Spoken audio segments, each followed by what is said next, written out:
Hi, this is Michael Worrell from MobileBurn.com, and today I have with me two small Android-powered smartphones from Sony Ericsson, the Xperia X10 Mini and the X10 Mini Pro. Both of them are available online, unlocked, for about $350. So let's open up the Mini first. Here's the device itself. See? Very small, blockish little device, 2.5-inch QVGA resolution display. Let's see what else comes.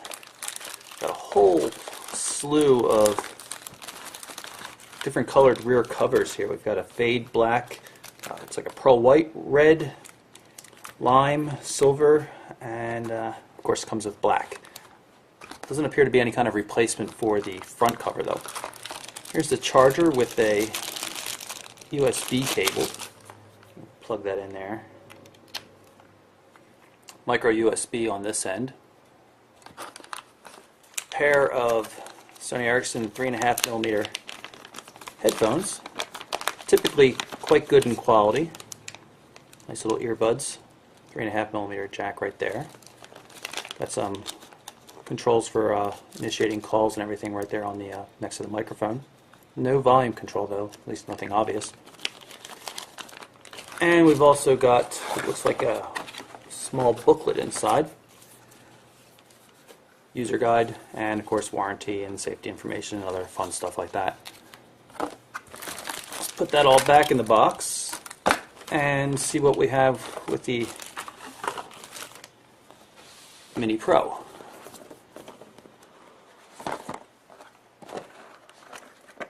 Here's the phone, very similar, slightly longer. Can't tell if it's wider or not. Definitely a little bit thicker. Not too much though, only 2mm is what Sony Ericsson claims. So you can see it's still a very, very small phone.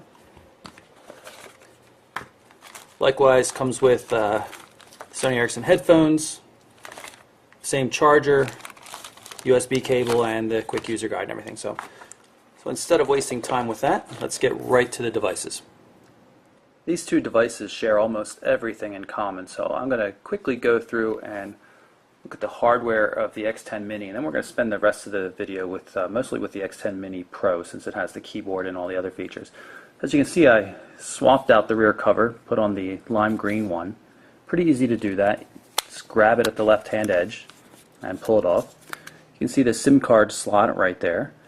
A 2GB micro SD memory card comes pre-installed.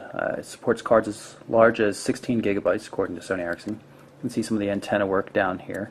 There's the 5-megapixel camera, speaker grill.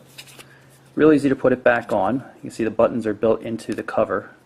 Just put this edge down first, and then everything snaps very nicely into place. Very easy to do. In terms of external hardware controls, you've got the power and lock button up top, the volume right here on the right hand edge, and the camera shutter button. On the back, there's the hole there for the speaker grill, the 5-megapixel camera itself, LED flash, and just the Sony Ericsson logo. It's not a soft touch on this, it's hard plastic, but it has a nice sheen to it. It's pretty attractive. Down here at the bottom, it's a menu button, home button, and a back button. There's no dedicated search button on the X10 Mini series. On the bottom of the device we have the 3.5mm headphone jack, which is part of a multi-purpose socket here where you can stick something else in. I'm not sure what that other feature might be. And of course there's the micro USB port for data and charging. The Mini Pro has similar features to the regular Mini. You can see the same hardware controls down here. Micro USB is now uncovered and moved to the left edge. Still have the power and lock button up top, and the multi-purpose 3.5mm headphone jack has been moved up top as well. Volume control sits a little bit higher on the right hand edge than on the Mini, which is a little more usable, and again the camera shutter button. On the bottom, just lanyard loop fixing point and the hole for the microphone. Back still has the 5-megapixel camera with LED flash, speaker grill, and of course the Sony Ericsson logos. Take a look at the keyboard quickly. You can see it's a 4-row QWERTY keyboard, everything lined up in a grid. The layout seems to be appropriate. Interesting that there's left and right arrow keys on either side of the spacebar. I kind of like that idea for editing, especially since you're dealing with such a small display. You know, QVGA resolution at 2.5 inches is really going to be difficult for placing a cursor, so that should help out quite a bit. Use the blue function key here to access the numbers and some of the symbols. The keys are hard plastic. They have a pretty decent feel. I mean, I would have to say that this is a good keyboard without having used it yet, at least hardware-wise. Nice and compact, easy to get around, and the keys have a very distinct feel to them. I'm kind of fond of it. Open up, nothing too fancy to see on the back, just a little bit of a stripe pattern here. Good looking little device. The back of the X10 Mini Pro comes off quite easily, just like on the regular Mini. Although this time you can see it's easily accessible battery. There's the SIM card slot and the micro SD card, also 2 GB pre-installed. Just snap it right back on, goes into place quite easily. So here we have the phone itself. See, it's a pretty responsive display. I've been playing around with it a little bit just to get it configured for the video. You can see in the corners we have some well-placed shortcuts. See, I've pulled in some sample contacts. It's a panel for setting favorites. Now, it does not appear to be pulling in the images. All these contacts, especially the favorites, all have images associated with them, and this is coming from a Google Gmail account. Let's see if we can search by typing here. It looks like we can. So I'm just going to type BLA, and I'll get Jack Black here. And there's most definitely a contact photo in Gmail for this, so Sony Ericsson's not pulling that in, which is a shame. Hit the button here, go back to the home screen. Notice if I hit it again, it brings up the main menu, multiple panel main menu. And one of the nice things, just like you see on the Samsung Galaxy S-Class devices, is you can rearrange them. Having a little trouble there. Rearrange things from panel to panel. Long press first and then drag it, and you can even move them into a new blank panel. Really kind of cool. Hit the back button to get out.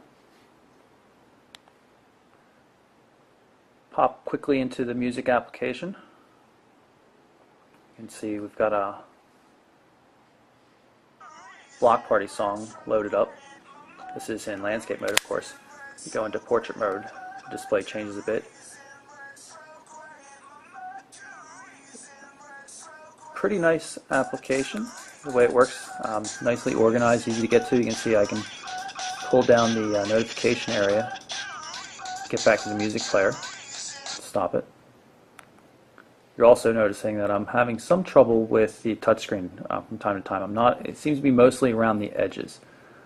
Here's the dialer application.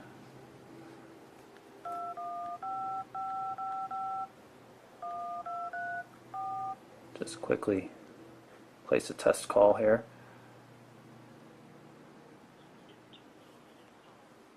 Turn on the speaker. Your account. To add money to your account now using a prepaid card, press. And now that we just placed that call, you can see if I go over to the call history, it shows that I called John Doe.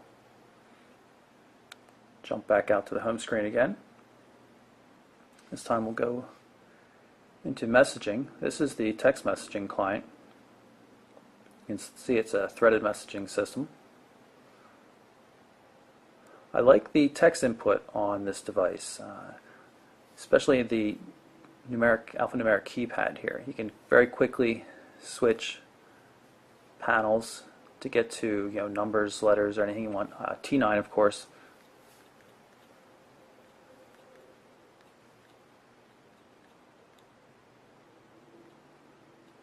Two spaces puts in a period, kind of cool.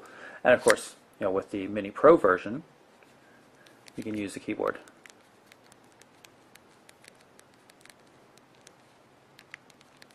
I do like the keyboard on this device.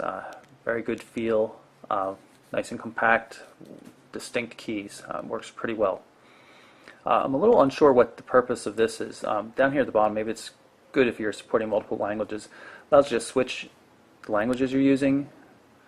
And it shows a little indicator here in terms of the shift position, but it also gets in the way of other buttons down here, like send. So it's not worked all that well for me. I'd like a way to turn that off, but overall text input on this device has been really pretty good, which is considering that how bad the original Xperia X10 was with text input. I'm quite pleased.